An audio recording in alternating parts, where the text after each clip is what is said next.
what I actually walk people through, and Nicole, I actually want to put a pin in this and come back to it because people pleasing is about shame, and I want to talk more about that. But like, Bucket, I want to talk about what it is that you identified, and I walk people through this in my office. In one of the things that's really important for us is our own ability to reflect back. So, in growth mindset, right, what happens is I actually welcome critical feedback that my pumpkin pie tasted awful, that this somebody didn't like the gifts. Like I literally will give gifts to my teenage sons, and we're still learning how to say that they don't like something.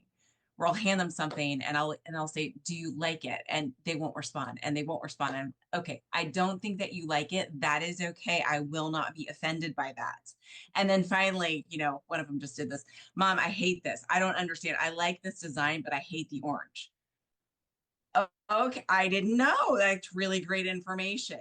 But our ability to actually tolerate that actually comes from our ability to know where our heart is and be able to internally reflect where I was going, how I felt about my actions. Like I was trying really hard to pick. I like agonized at the store that what color, what design.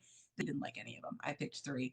Okay, so maybe his style has changed, right? But our ability to know ourselves and where our heart was and where our heart is actually is where self-confidence and self-esteem comes from. And that's actually what leads us to a place of feeling unoffendable, right?